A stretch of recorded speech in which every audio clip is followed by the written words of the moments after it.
राष्ट्रपति चुनाव के लिए संसद में वोटिंग खत्म हो गई है। वोटों की गिनती 21 जुलाई को होगी। इस चुनाव में राष्ट्रीय जनतांत्रिक गठबंधन यानी कि एनडीए की उम्मीदवार द्रौपदी मुर्मू का मुकाबला विपक्ष के साझा उम्मीदवार यशवंत सिन्हा से है। राज्यसभा के महासचिव पीसी मोदी ने कहा कि 16वें राष्ट्रपति चुनाव के लिए मतदान सुबह 10 बजे शुरू हुआ और शाम 5 बजे खत्म हुआ। हर जगह शांतिपूर्ण और सौहार्दपूर्ण तरीके से ये चुनाव संपन्न हुआ। कुल मतदान 99.18% हुआ। साथ ही इस मतदान में जमकर विपक्षी दलों के विधायकों और सांसदों ने क्रॉस वोटिंग की और इसी वोटिंग के कारण ये चर्चा अब तेज हो गई है कि क्या द्रौपदी मुर्मू की दावेदारी ने विपक्ष को तोड़ दिया।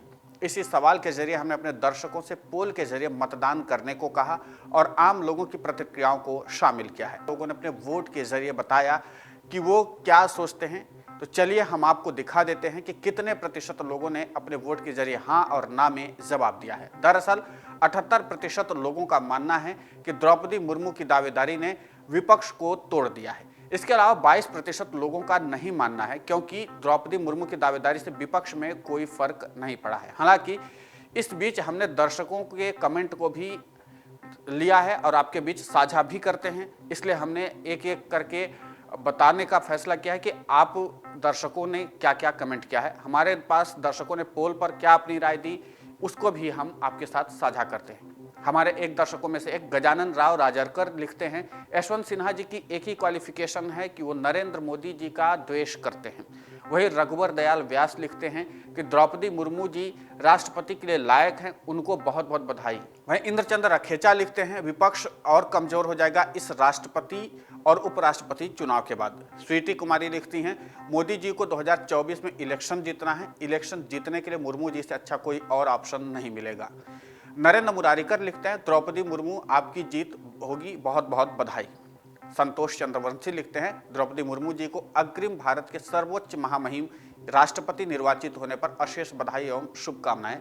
ब्रिजेश शर्मा लिखते हैं, यशवंत जी बने अगले राष्ट्रपति, देश के लिए अच्छा होगा। इसके अलावा अखिलेश सिंह लिखते हैं, मुर्मू मूर्ति बनकर रह जाएंगी, ये मेरा वादा है। ये थोड़ा खिलाफ राय है, लेकिन हमने आपके बीच साझा किया। दरअसल इनका तात्पर्य उस आरोप से है जिसमें कहा जाता है कि राष्ट्रपति के पास ज़्यादा पावर नहीं होता और प्रधानमंत्री के पास ज़्यादा पावर होता। ऐसा नहीं है, राष्ट्रपति के पास काफ़ी संवैधानिक अधिकार होते हैं और समय के हिसाब से वो अपने अधिकारों का प्रयोग भी करते हैं। और यही कारण है कि राष्ट्रपति को देश का पहला नागरिक और बड़े आदर के साथ उनका नाम लिया जाता है। वहीं निशांत चौधरी लिखते हैं, जिस यशवंत सिन्हा ने मुलायम सिंह को पाकिस्तानी खुफिया एजेंसी का एजेंट बता दिया था, यानी उसको वोट देने गए थे अखिलेश यादव। निशांत ने अखिलेश यादव के ऊपर निशाना साधते हुए कहा है, क्योंकि यशवंत सिन्हा ने एक राजनीतिक बयान देते हुए अखिलेश यादव के पिता और यूपी के पूर्व मुख्यमंत्री मुलायम सिंह यादव को पाकिस्तान की खुफिया एजेंसी आईएसआई का एजेंट बताया था। हालांकि उस समय मुलायम सिंह यादव ने यशवंत सिन्हा के इस बयान पर काफ़ी तीखी प्रतिक्रिया दी थी। तो कुल मिलाकर आम दर्शकों की मिलीजुली प्रतिक्रिया देखने को मिली है।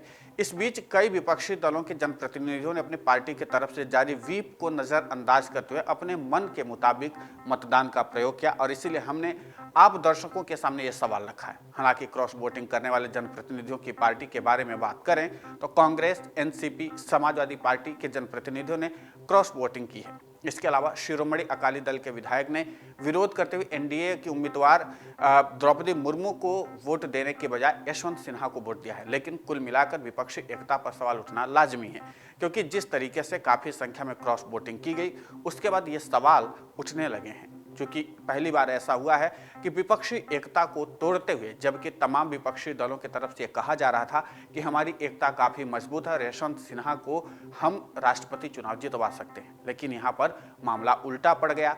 यहाँ पर देखने लायक बात यह होगी कि जिस तरीके से विपक्षी एकता बिखरी है उसके बाद के निर्णय क्या होंगे। क्योंकि कई पार्टियों के जो जनप्रतिनिधि थे उन्होंने अपने मताधिकार का तो प्रयोग किया, लेकिन जो पार्टी के तरफ से व्हिप जारी की जाती उसको नज़रअंदाज कर दिया। वहीं असम में कांग्रेस के 22 विधायकों को क्रॉस वोटिंग करने का मामला सामने आया है। अब हालांकि कांग्रेस ने इससे अलग किया है खुद को, लेकिन इसके बावजूद तो इस पूरे घटनाक्रम में आप लोगों की प्रतिक्रिया क्या है, हमें ज़रूर बताइए। क्या विपक्षी एकता वास्तव में कमज़ोर पड़ने लगी है? आप दर्शकों की राय काफ़ी हमारे लिए महत्वपूर्ण होती है, इसलिए आपका कमेंट भी काफ़ी महत्वपूर्ण होता है। आप हमें कमेंट करके ज़रूर बताएं।